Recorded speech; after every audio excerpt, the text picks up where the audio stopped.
Olá, meus irmãos.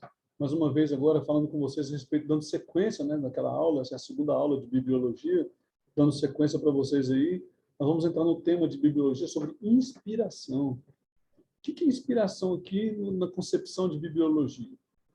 Porque muitas vezes as pessoas leem Bíblia, como eu já havia falado anteriormente, muitas vezes nós temos nosso costume, né, questão até cultural nossa, de ler Bíblia na seguinte concepção. Ler Bíblia buscando respostas. Deixa eu ver o que Deus tem para falar comigo. Estou numa dúvida. Qual o texto que fala sobre isso, né? Mas a Bíblia é um livro que traz inspiração. O que é inspiração nessa concepção aqui? A inspiração do Espírito Santo, somos inspirados por Deus. Como? Na leitura bíblica. Quando a Bíblia foi concebida, através da construção, né, da sua construção, da sua confecção, quando ela foi concebida, qual foi a intenção dos seus autores?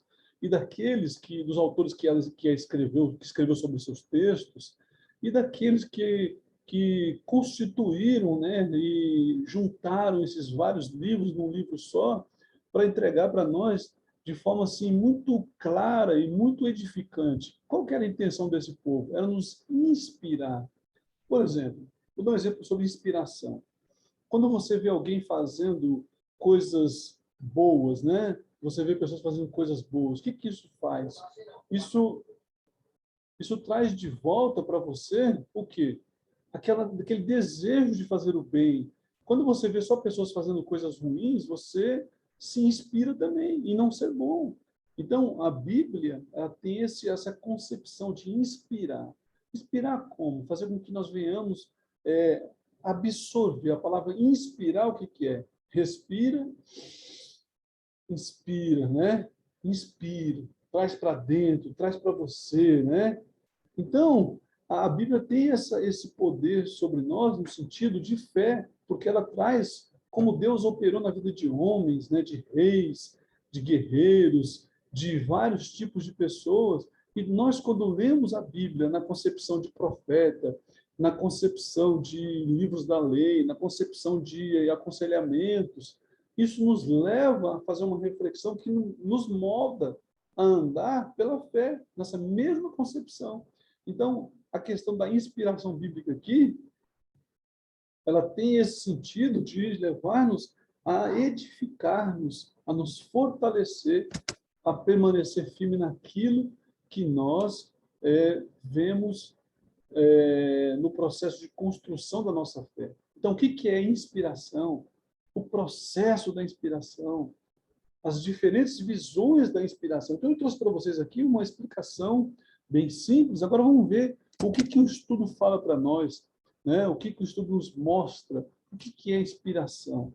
Né? Dentro dessa perspectiva do estudo aqui, influência sobrenatural do Espírito Santo, como um sopro sobre os escritores bíblicos. Né? Então, eles foram inspirados, eles estavam motivados pela ação de Deus na vida deles, capacitando-os a receber e transmitir a mensagem divina sem erro. Então, Deus operou na vida desses homens de tal forma que os moveu a escrever de uma forma sem esquecer a ação de Deus na vida deles. A expressão "assim diz o Senhor", né, ocorre mais de 2.600 vezes na Bíblia. Então, essa inspiração, a princípio, quando nós estamos falando aqui do autor, dos autores dos textos bíblicos, eles estavam muito motivados, muito cheios do Espírito, cheios do desejo de Deus, da vontade de Deus. Então, o processo da inspiração, ele tem origem divina. Quem é o agente da inspiração aqui? É o agente profético. Depois, temos a autoridade. O que é a autoridade? São os textos bíblicos, a escrita. A escrita traz a autoridade, porque ela é algo vivenciado, algo que não é só uma questão empírica, né? O cara não está passando para ele, para você, os textos bíblicos, nós não temos pensamentos sobre o que Deus pode fazer conosco. Nós temos exemplos vividos, né? Nós temos exemplos de vida, nós temos empirismo, pessoas que provaram de Deus, que provaram a ação de Deus na vida deles. E o processo da inspiração? Visão, ditado, verbal. Né? Vem de Deus, o homem recebe e ele transmite. né? Processo da inspiração, dois autores. Quem primeiro? Primeiro, Deus inspira o homem transmite, né, como profeta dele. O processo da inspiração tem dois autores, esses dois autores quem é? É Deus e a própria pessoa que transmite.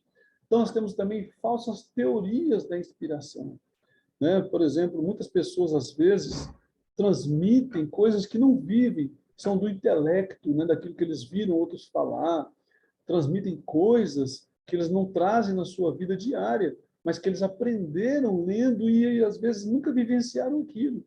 Por exemplo, inspiração natural e humana, né? Essencialmente humana. Temos a inspiração divina comum, né? Mesma inspiração de que quando pregamos, né? Como é que um cara prega? Porque às vezes, por exemplo, por que hoje você tem muitos pregadores que você fala para eles assim, olha, prega para mim hoje, ô pastor, me dá uma semana aí para eu poder me preparar. Por quê?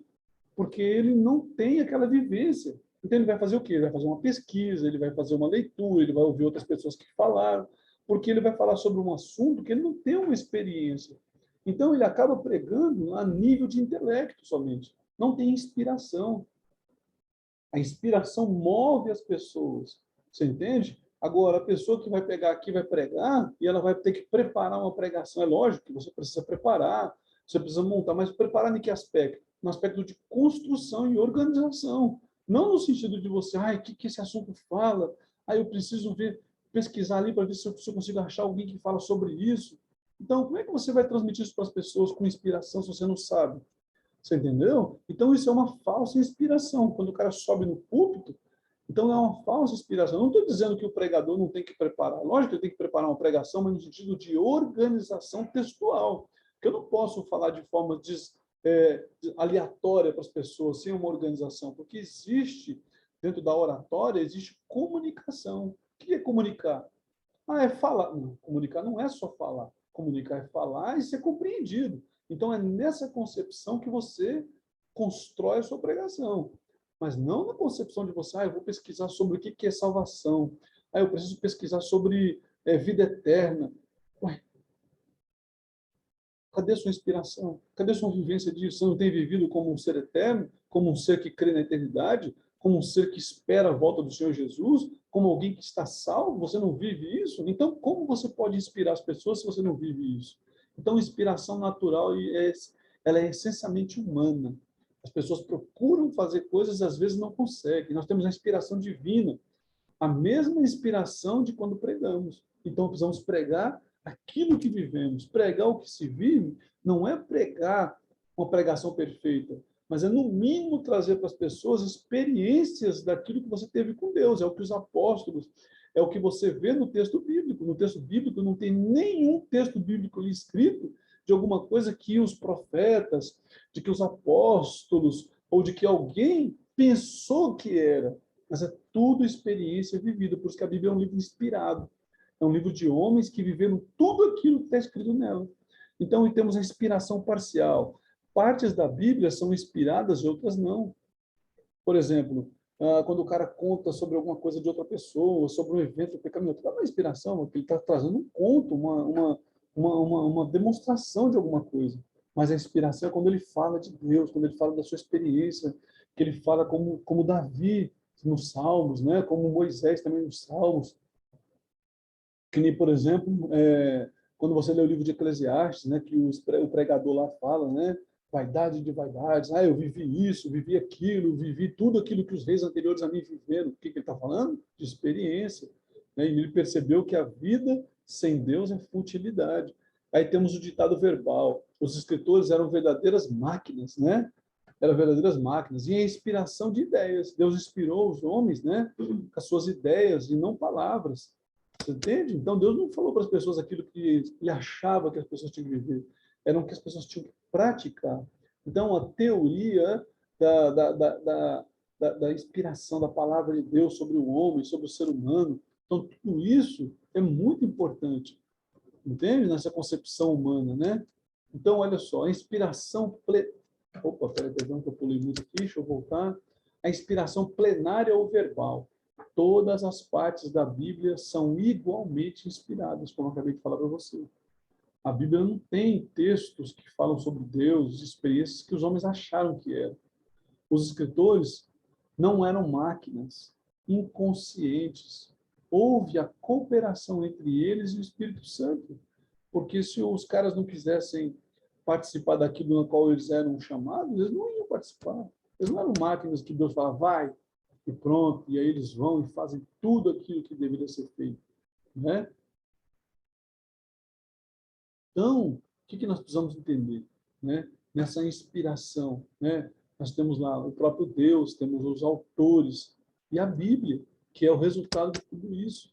A inspiração, pois toda a Escritura sagrada é inspirada por Deus e é útil para ensinar a verdade, coordenar o erro, corrigir as faltas e ensinar a maneira certa, na perspectiva de Deus, né, da perspectiva do homem de Deus, de se viver. Né? Porque certo para nós não é a mesma coisa que para o mundo, que as pessoas que não seguem a Deus em suas orientações, mas essas palavras certas de se viver dentro de uma vontade que vem de Deus. E isso para que o servo de Deus esteja completamente preparado e pronto para fazer o tipo de boas ações.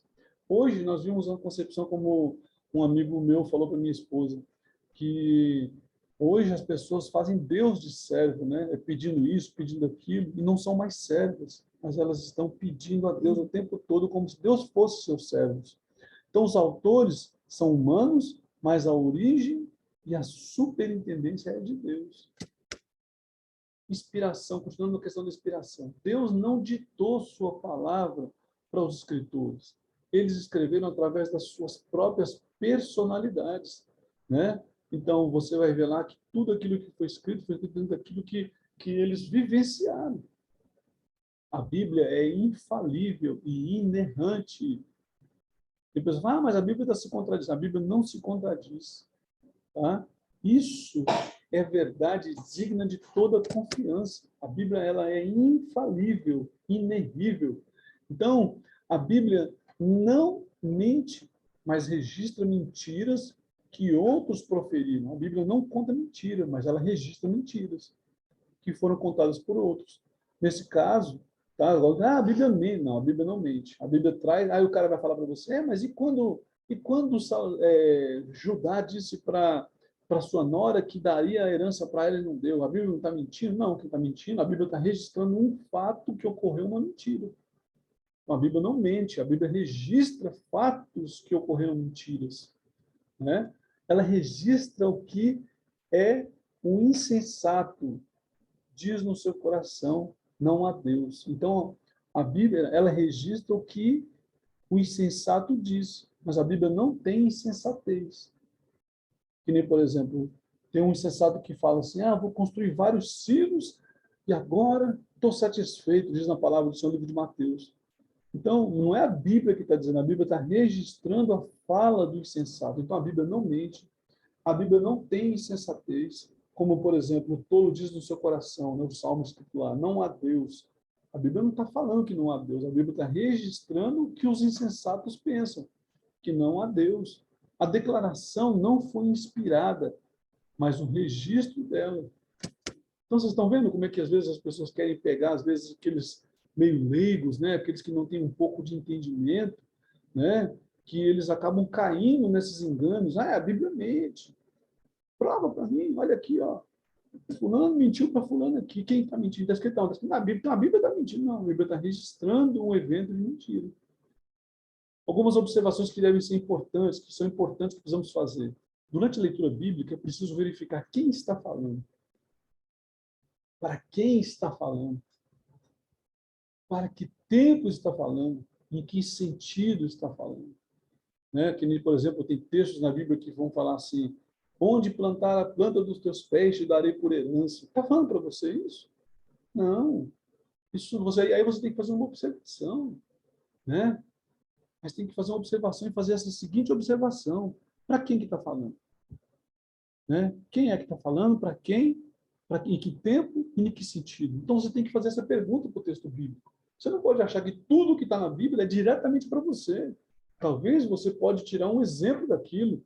talvez uma experiência daquilo que vai edificar a sua vida, mas não é diretamente para você. Muita coisa que Deus falou para os judeus não é para nós. Que Jesus falou para os judeus não é para nós, mas serve como inspiração para podermos observar e não tomarmos e não cairmos nos mesmos erros, né? Então a revelação, o que é revelação bíblica, né?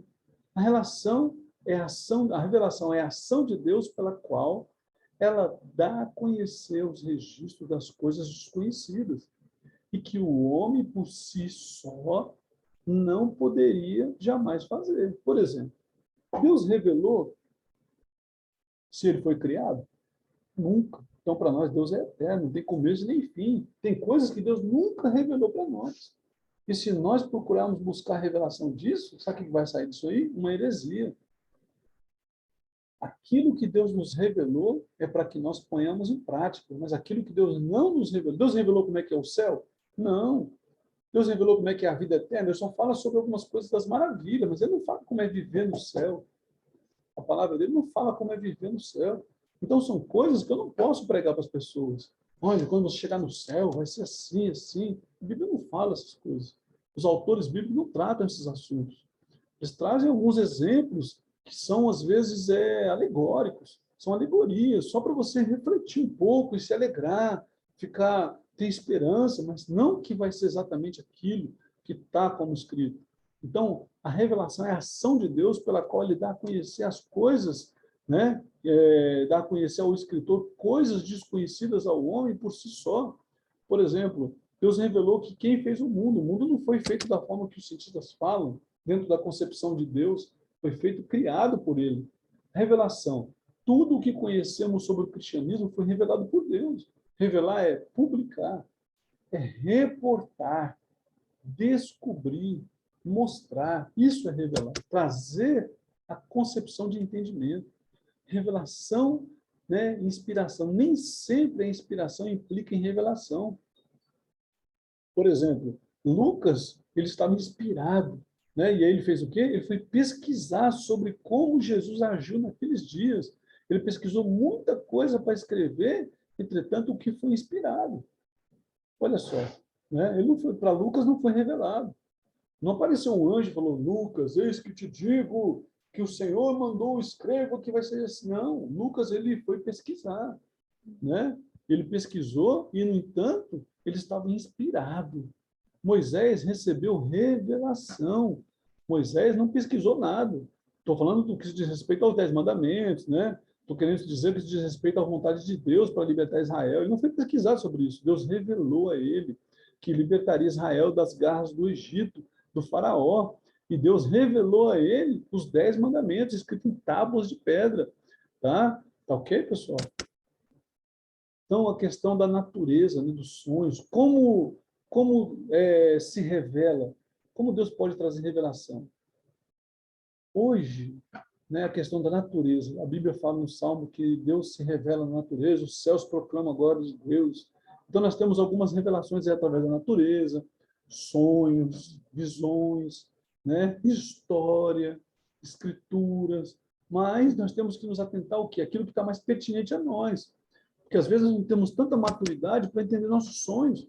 Que nem, por exemplo, vou dizer para vocês aqui, Samuel. Deus se revelou a Samuel através de um sonho, através de uma visão, e Samuel não entendia. Aí ele precisou de Eli explicar para ele, para que ele pudesse começar a compreender que Deus falava através de sonhos, através de visões.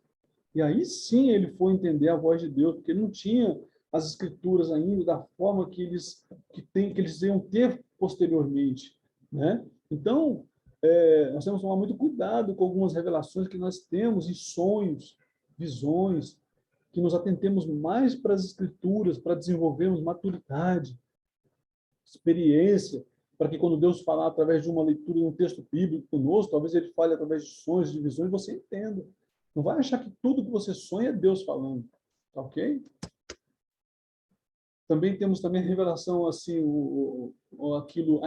a encarnação de Jesus Cristo, né? É o ponto mais alto da revelação de Deus à humanidade. Jesus é a revelação. Ele se revelou como Salvador e como o homem que veio trazer a paz entre Deus e o homem. Jesus é a revelação. né? Antigamente, por meio dos profetas, Deus falou muitas vezes, de muitas maneiras aos nossos antepassados. Mas nos últimos dias, nos últimos tempos, como é final dos tempos, ele se revelou por meio do seu Filho. Ele foi ele quem foi ele quem Deus escolheu para possuir todas as coisas e foi por meio dele que Deus criou o universo. Olha só que maravilha, né? Aí depois nós temos duas formas de revelação aqui, a revelação geral e a revelação especial. Né? Nós temos a revelação geral e a revelação especial. Revelação geral, em dois aspectos, revelação geral em conteúdo, né? E revelada para grupos genéricos de pessoas, para alguns tipos de pessoas. E aí nós temos aí, ó, como diz o texto, no Salmo 19, de 1 a 4. O céu anuncia a glória de Deus e nos mostra aquilo que as suas mãos fizeram. Cada dia, cada fala dessa glória, dia seguinte, e cada noite repete isso ao outro, e não há discurso em palavras. Está vendo só? Que maravilha, né? Aí temos Romanos, né? Porquanto Deus não se pode conhecer, porquanto Deus se pode conhecer, nele se manifesta, porque Deus não manifestou. E a revelação geral? A revelação geral, como Spurgeon, né? Mesmo falou, né? Ele diz o seguinte: a revelação da natureza não é a revelação completa de Deus. Não nos fornece informações como encontramos na Bíblia, mas Deus revela na natureza, e o mesmo Deus é revelado nas Escrituras. Então, a revelação lá, o mundo inteiro é palco para Deus. Ouvintes inclui, né, aqueles que não têm lido e ouvido a palavra de Deus.